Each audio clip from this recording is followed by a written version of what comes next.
Welcome to Lecture 9, where we'll be talking about sex and marriage. Let's start with a conundrum. Due to its capacity for making us happy and healthy, finding a loving mate matters more than just about anything else for our well-being. Yet girls and boys are segregated, kept apart, and handed different operating manuals. Then they're expected to form lasting adult unions. We should not be shocked that so many fail. Consider that even Einstein, one of the smartest humans ever to live, struggled himself in the romance department. First, he married a physicist, similarity attraction at work, which quickly dissolved in a disastrous divorce. Next, he married his first cousin, maybe even more similarity attraction, but that too blew up. Then he embarrassed himself by having an affair with a much younger niece of a close friend. So even Einstein didn't know what he was doing in the love department, although I am fond of this quote of his, gravity is not responsible for people falling in love. Question, does being socialized to believe in and perform gender difference doom heterosexuals to live unhappily ever after?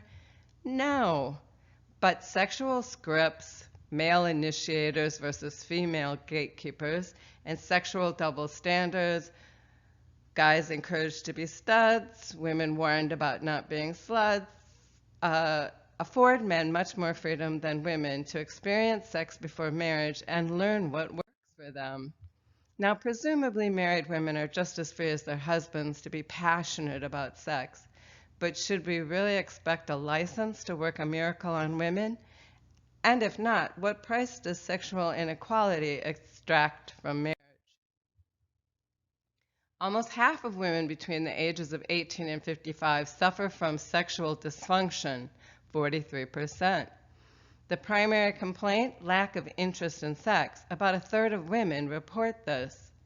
By contrast, only 14% of men report low interest in sex. So where's the fire alarm? Because most couples rate sexual satisfaction as highly desirable for a good marriage, any evidence of sexual dysfunction in either men or women ought to be treated as a public health emergency. Why isn't it? Why aren't policymakers working overtime to increase sexual satisfaction? Maybe policymakers don't know what to recommend. There are a great deal of myths about what makes for a good sexual relationship. And it really makes me wonder whether the sexual revolution of the 60s and 70s was for nothing. My students often don't know what I'm talking about when I reference the sexual revolution. It was spearheaded by feminists, but you wouldn't know it. People think feminists are anti-sex. Yet Margaret Sanger, a woman, is responsible for bringing women the pill, which the revolution depended on. How is she responsible? Well, she found the male chemist who came up with it. And the male chemist originally said, you know, men's plumbing is so much simpler. We really should design a pill for them. And Margaret Sanger said, no, I want to put the power in the hands of women. And so we got the pill by 1960. And women's advocates like Gloria Steinem encouraged women to liberate themselves sexually as well as politically. So if you search Google Images for the sexual revolution, you'll see it has ties to feminism. Here's Gloria down here. And to the counterculture, which was against the Vietnam War. So the mantra for that was make love, not war. Here's John Lennon and Yoko Ono, who famously staged a bet-in in their hotel room after they were married as a protest against the war and to encourage people to make love, not war.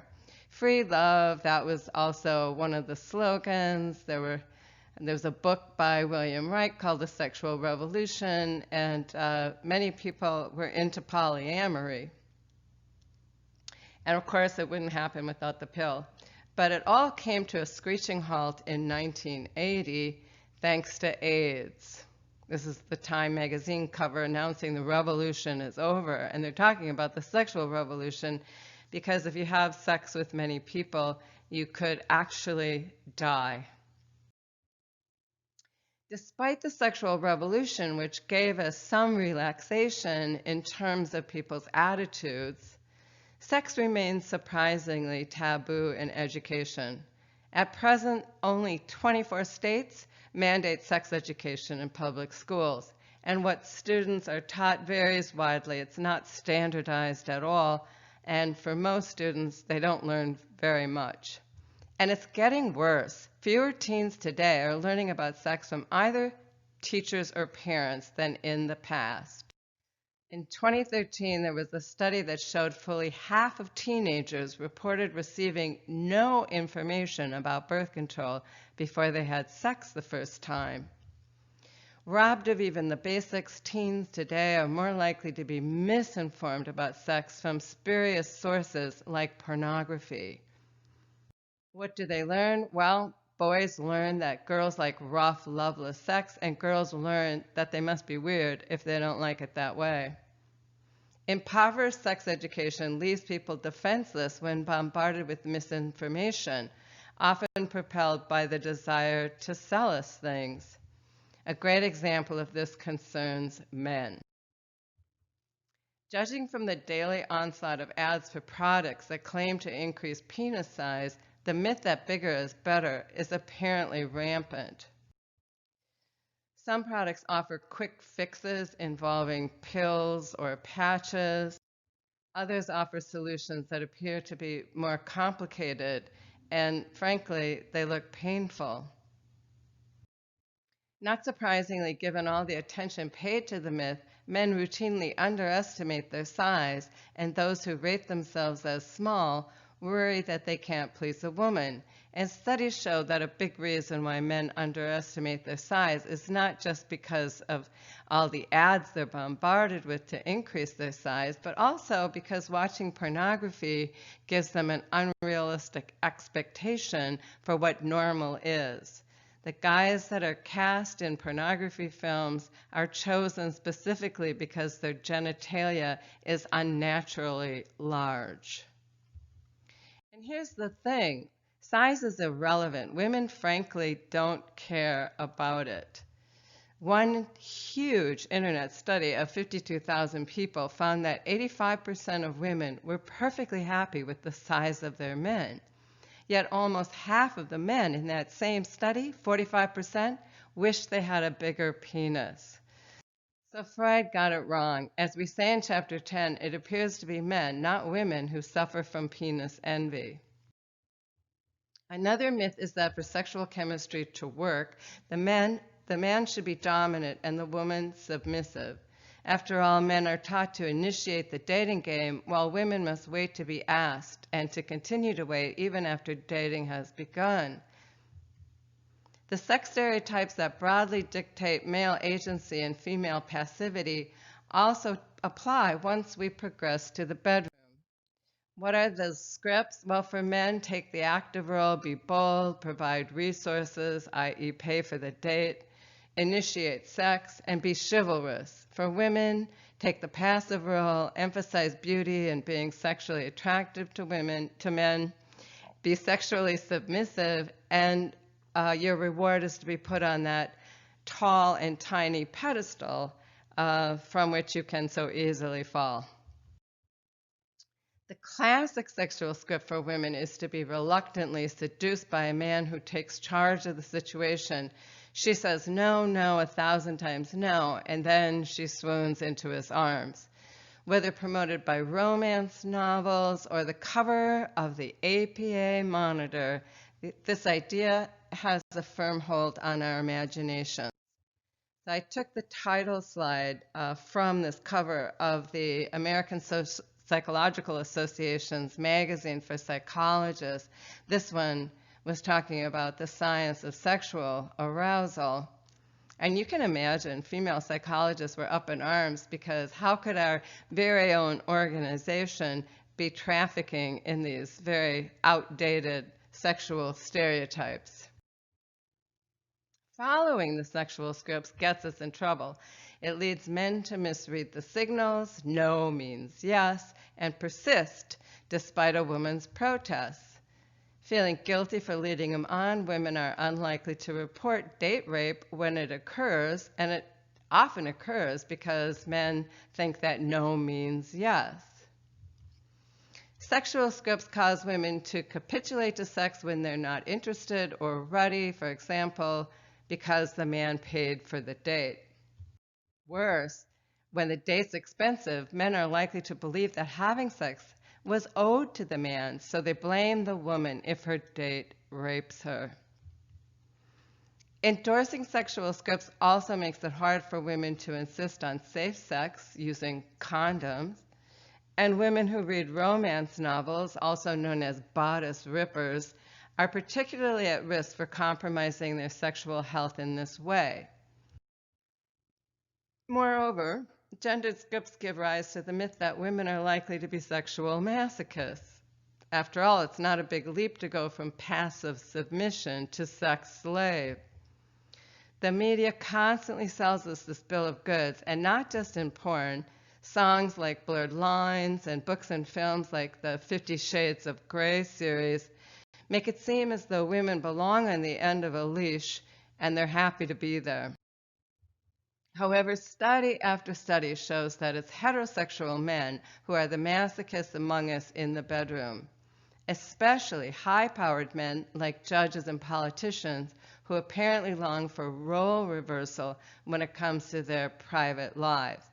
So high-powered men have to be in charge, right? They have to make tough decisions all day long. And then when it comes to their sex lives, as Monty Python would say, and now for something completely different. Yet, because women are bombarded with the message that their role in the bedroom is passive and supportive, they automatically link sexual words like sex, naked, climax, and caress with submissive words like submit, comply, slave, and yield, whereas men show no such pattern. This research was done by Diana Sanchez using the implicit association test. Important, on average, men do not automatically link sex with dominance or aggression. Most men resist coupling sex with exploitation. However, some men do, those willing to engage in sexual harassment and those with a history of sexual aggression. Therefore, for some men, relationships with women are adversarial, and sex is the domain used to enhance their power. As Henry Kissinger put it, power is the ultimate aphrodisiac. Or consider Trump's reply to an innocent question during a New Yorker interview. You really want to know what I consider ideal company? A total piece of ass. These pre-feminist men, Henry Kissinger was Richard Nixon's Secretary of State during the 1970s, they're not likely to be great lovers. But they live in a culture that often treats women as commodities, i.e. something men can purchase, rather than as men's equals. That treatment was legally codified for most of human history. Literally, women were men's properties. And as a result, women pushed back. How did they push back? They turned to seducing men in order to protect themselves from male brutality. Chapter 10 describes how women were explicitly educated, at least since Ovid's time, to use sex like kryptonite for men by teaching them the art of using their feminine wiles. If you fast forward to today, women are still taught to sexually seduce men in order to achieve some form of social power. For example, in women's magazine articles and books like The Rules, which was a popular dating guide for women, women are still taught to manipulate men by not being themselves. This is bad for good sex, as we'll see, but it also feeds men's mistrust of women, which is ironic because it began as a means of undermining male oppression. What do I mean? Well, another Trump quote. Women have one of the great acts of all time. The smart ones act very feminine and needy, but inside they're real killers. The person who came up with the expression, the weaker sex, was either very naive or had to be kidding. I have seen women manipulate men with just a twitch of their eye, or perhaps another body part. At the same time, Trump constantly encouraged women on his show, The Apprentice, to use their feminine wiles in order to compete, and he bragged that all of the women on The Apprentice flirted with me, consciously or unconsciously. That's to be expected. He also said it's certainly not groundbreaking news that the early victories by the women on The Apprentice were, to a very large extent, dependent on their sex appeal. So think about what he's saying here. The message that he gives to women is that if you want to do well in business, then you need to use your sex appeal. However, women who use their sex appeal are real killers. They manipulate men, and he hates them. By next week, you will have learned about sexual economics theory, which argues that women deliberately exchange sex for men's resources. In other words, all women are gold diggers. This is a reminder to start reading Baumeister and Twenge because it's a long paper.